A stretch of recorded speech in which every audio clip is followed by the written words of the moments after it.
நீங்கள் வெளிநாட்டில் இருந்தாலும் பயண தடைகள் மற்றும் சிரமங்களால் அருகில் இருக்க முடியாத இந்த நேரத்தில் உங்கள் பெற்றோருக்கு மருத்துவ தேவைகளை வழங்கி எங்கள் சொந்த பெற்றோரை போல நாங்கள் அன்புடன் பராமரிப்போம். மெடிப்ளேஸ்.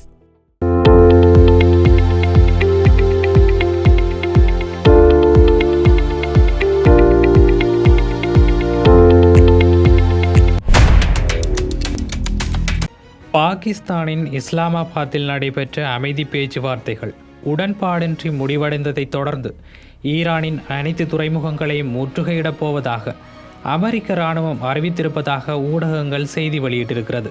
அமெரிக்க மத்திய கட்டளை அலுவலகம் ஞாயிற்றுக்கிழமை மாலை வெளியிட்ட அறிக்கையின்படி ஏப்ரல் 13 திங்கட்கிழமை கிழக்கு நேரப்படி காலை 10 மணி முதல் இந்த முற்றுகை அமலுக்கு வருகிறது.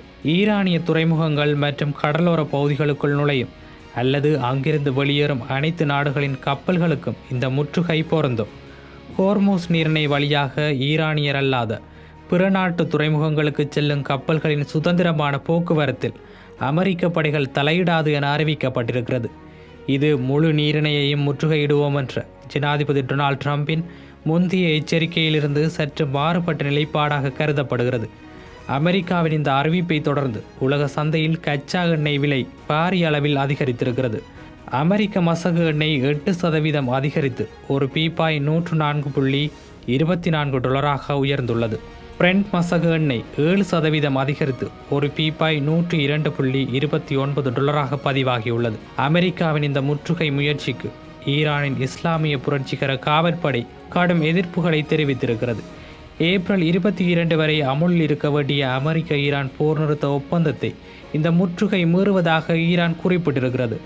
முற்றுகையை அமுல்படுத்த முயற்சிக்கும் இராணுவ கப்பல்கள் கடுமையாக எதிர்கொள்ளப்படும் என ஈரான் எச்சரித்தும் இருக்கிறது. ஈரான் நீண்டகால போருக்கு தயாராக இருப்பதாகவும் அமெரிக்காவால் இந்த சூழலை தொழில்நுட்ப ரீதியாக கட்டுப்படுத்த முடியாது என்றும் ஈரான் தரப்பு திட்டவட்டமாக தெரிவித்திருக்கிறது. இஸ்லாமாபாத்தில் நடைபெற்ற பேச்சுவார்த்தையின் போது புரிந்துணர்வு ஒப்பந்தம் எட்டப்படும் நிலைக்கு மிக அருகில் இருந்த போதிலும் அமெரிக்க பேச்சுவார்த்தையாளர்கள் கடைசி நேரத்தில் நிபந்தனைகளை மாற்றியதே தோல்விக்கு காரணம் என ஈரானிய வெளியுறவு அமைச்சர் அப்பாஸ் அராக்ஷி குற்றம் சாட்டியிருக்கிறார். இந்த பேச்சுவார்த்தை தோல்வியடைந்ததை தொடர்ந்தே அமெரிக்கா இந்த முற்றுகை முடிவை எடுத்திருக்கிறது. பிப்ரவரி 28 முதல் நீடிக்கும் இந்த போரினால் உலகளாவிய எண்ணெய் மற்றும் திரவமாக்கப்பட்ட இயற்கை எரிவாயு விநியோகத்தில் 1/5 பகுதியை தீர்மானிக்கும் ஹோர்மூஸ் நீரிணை போக்குவரத்து ஏற்கனவே கடுமையாக பாதிக்கப்பட்டிருக்கிறது. இதேவேளை ஹோர்மூஸ் நீரிணை கடற்பகுதியில் வீசப்பட்ட கன்னிவெடிகளை கண்டறிய முடியாத நிலை ஏற்பட்டுள்ளதால் சிக்கல் நிலை ஏற்பட்டுள்ளது. அமெரிக்கா மற்றும் இஸ்ரேலுக்கு எதிரான போருக்கு மத்தியில் ஹோர்மூஸ் நீரிணையை ஈரான் மூடியது. அனுமதியின்றி ஹோர்மூஸ் நீரிணையை கடக்க முயன்ற சில வெளிநாடுகளின் கப்பல்கள் மீது ஈரானின் படைகள் தாக்குதல் நடத்தின. அவ்வழியாக கப்பல்கள் செல்வதை தடுக்க சிறிய படகுகள் மூலம் ஈரானின் புரட்சிகர காவற்படையினர் கன்னிவெடிகளை பொருத்தியிருந்தனர். இவ்வாறான சூழலில் போரை உடன் முடிவுக்கு கொண்டு வர வேண்டுமென அழுத்தம் அதிகரித்ததை தொடர்ந்து 2 வாரங்களுக்கு அமெரிக்கா மற்றும் ஈரானிடையே போர் நிறுத்தம் நடைமுறைக்கு வந்தது. இந்த நிலையில் ஹோர்மூஸ் நீரிணையில் ஈரான் பொருத்திய கன்னிவெடிகளை கண்டறிய அந்நாட்டு படைகளால் முடியவில்லை எனவும் அவை கடலின் நீரோட்டத்தில் அடித்துச் செல்லப்பட்டிருக்க கூடும் எனவும் தெரிவிக்கப்பட்டிருந்தது. ஹோர்மூஸ் நீரிணை கடற்பகுதியில் கன்னிவெடிகள் எங்கெல்லாம் இருக்கின்றன என்பதை கண்டுபிடிக்க முடியாததால் நீரிணையை முழுமையாக திறப்பதில் சிக்கல் நீடிக்கிறது. கடலுக்கு மேலே மிதந்த கன்னிவெடிகளை ஈரான் இராணுவம் அகற்றியது. கடலுக்கு சில 100 அடி ஆழத்தில் எங்கெல்லாம் கன்னிவெடிகள் வீசப்பட்டன என்பது குறித்து தெளிவான விவரங்கள் இல்லாததால் சிரமம் ஏற்பட்டிருக்கிறது. திட்டமிட்ட இராணுவ வரைபடத்தின்படி நடக்காமல் அவசரமாக செயற்பட்டதால் எந்தெந்த இடங்களில் கன்னிவெடிகள் வைக்கப்பட்டுள்ளன என்பதற்கான துல்லியமான தரவுகள் ஈரானிடம் இல்லாமல் போய்விட்டது. இதன் காரணமாகவே சிக்கல் நிலை நீடிப்பதாக ஊடகங்கள் செய்தி வெளியிட்டிருக்கின்றன. இதேவேளை ஹோர்மூஸ் ஜலசந்தியில் ஈரான் மிதக்கவிட்டுள்ள கன்னிவெடிகள் மற்றும் கரையோர தாக்குதல்களை முறியடிப்பது அமெரிக்காவிற்கு கலிபோலி போரை போன்ற ஒரு சவாலாக இருக்கும் என இராணுவ நிபுணர்கள் எச்சரித்திருக்கின்றனர். பாகிஸ்தானின் இஸ்லாமாபாத் அமைதி பேச்சுவார்த்தை தோல்வியடைந்ததை தொடர்ந்து இன்று ஏப்ரல் 13, 2026 முதல் ஈரானிய துறைமுகங்களை முற்றுகையிட அமெரிக்கா கடற்படைக்கு ட்ரம்ப் உத்தரவிட்டிருக்கிறார்.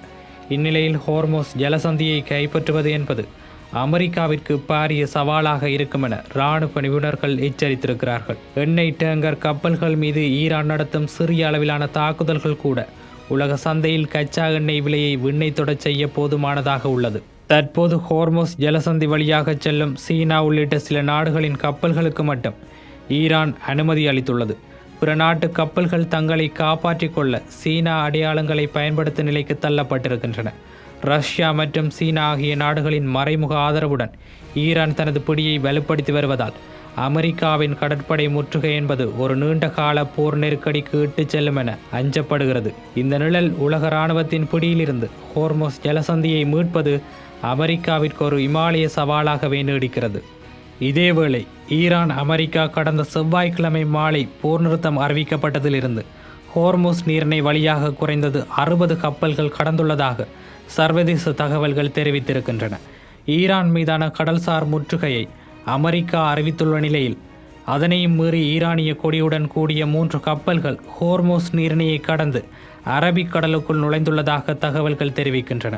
அமெரிக்க மத்திய கட்டளையகம் வெளியிட்டுள்ள அறிவிப்பின்படி இந்த முற்றுகையானது இன்று 13ஆம் திகதி மத்திய அமெரிக்க நேரப்படி காலை 10 மணிக்கு தொடங்கும். ஈரானிய துறைமுகங்களுக்கு செல்லும் மற்றும் அங்கிருந்து வெளியேறும் அனைத்து கடல்சார் போக்குவரத்திற்கும் எதிராக இந்த தடை அமுல்படுத்தப்படும் என்று அமெரிக்கா தெரிவித்திருக்கிறது. அமெரிக்காவின் இந்த அதிரடி முடிவு குறித்து கருத்து தெரிவித்துள்ள 3 சட்ட வல்லுநர்கள் இத்தகைய முற்றுகையானது சர்வதேச கடல்சார் சட்டங்களை மீறும் செயலாக அமையக்கூடும் என எச்சரித்துள்ளனர். இராணுவ ரீதியாக அமுல்படுத்தப்படும் இந்த முற்றுகை தற்போது நடைமுறையில் உள்ள போர் நிறுத்த ஒப்பந்தத்தை மீறுவதாக அமையாதா என்றும் அவர்கள் கேள்வி எழுப்பியிருக்கிறார்கள்.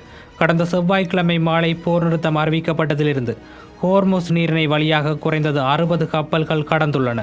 இது ஒரு நாளைக்கு சராசரியாக 10 கப்பல்கள் என்ற அளவில் உள்ளது. போர் நிறுத்தத்திற்கு முந்தைய காலத்தை விட இது குறிப்பிடத்தக்க அதிகரிப்பாகும். அதேவேளை போர் தொடங்குவதற்கு முன்னதாக நாளொன்றுக்கு சுமார் 138 கப்பல்கள் இந்த நீரிணை வழியாக பயணித்ததாக கூட்டு கடல்சார் தகவல் மையமும் தெரிவித்திருக்கிறது. இதேவேளை அமெரிக்க ஜனாதிபதி டொனால்ட் ட்ரம்ப் ஹோர்மோஸ் நீரிணையை முற்றுகையிடுவதாக மிரட்டிய நிலையில் அவ்வழியே தடையற்ற கப்பல் போக்குவரத்திற்கு சீனா அழைப்பு விடுத்துள்ளது. சர்வதேச சமூகத்தின் பொதுநலனுக்காக ஜலசந்தியை பாதுகாப்பாகவும் திறந்த நிலையிலும் வைத்திருப்பது அவசியம் என்றும் சீனா தெரிவித்திருக்கிறது. குறித்த விடயங்களை வெளியுறவுத்துறை செய்தி தொடர்பாளர் குவோ ஜியாகுன் தெரிவித்திருக்கிறார். ஈரான் மீதான அமெரிக்காவின் அழுத்தங்கள் மற்றும் ஹோர்மோஸ் நீரிணை குறித்த அச்சுறுத்தல்கள் ஈரானின் பேச்சுவார்த்தை நிலையில் எவ்வித மாற்றத்தையும் ஏற்படுத்தாது என தெஹ்ரான் பல்கலைக்கழகத்தின் உலக ஆய்வுகள் பீடத்தின் இணை பேராசிரியர் ஜோக்ரே ஹராஷ்மி தெரிவித்துள்ளார். ஈரானை தனது நிலைப்பாட்டிலிருந்து மாற்ற கட்டாயப்படுத்த முடியும் என அமெரிக்கா மிகப்பெரிய அளவில் தவறாக கணக்கிடுகிறது. எதிர்காலத்தில் இத்தகைய அழுத்தங்கள் மூலம் ஈரானை பணிய வைக்க முடியாது என்றும் அவர் குறிப்பிட்டிருக்கிறார். இதேவேளை இந்த மோதல் சூழல் நாளுக்கு நாள் தீவிரமடைந்து கொண்டிருக்கின்ற நிலையில் ஹோர்முஸ் நீரிணை உலக பொருளாதாரத்தின் முக்கிய நரம்பாகவே தொடர்ந்து பார்க்கப்படுகிறது. இந்நீரிணை வழியாக நடைபெறும் கப்பல் போக்குவரத்து தடம் புரண்டால் உலகளாவிய எரிசக்தி விநியோகம் மட்டுமன்றி பல நாடுகளின் பொருளாதார நிலையும் கடுமையாக பாதிக்கப்படும் அபாயம் உள்ளது. ஒருபுறம் அமெரிக்கா தனது இராணுவ அழுத்தத்தை அதிகரிக்க தீர்மானித்துள்ள நிலையில் மறுபுறம் ஈரான் தளராத எதிர்ப்பை வெளிப்படுத்தி வருகிறது.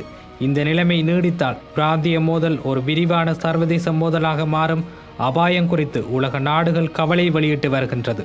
இதனால் உடனடி இராணுவ நடவடிக்கைகளை விட தூதரக பேச்சுவார்த்தைகளின் மூலம் நிலைமையை சமாளிப்பதே அவசியம் என சர்வதேச சமூகம் வலியுறுத்துகிறது. இல்லையெனில் இந்த நெருக்கடி உலக அமைதி மற்றும் பொருளாதாரத்திற்கு நீண்டகால தாக்கங்களை ஏற்படுத்தும் அபாயம் அதிகரித்து கொண்டே இருக்கும்.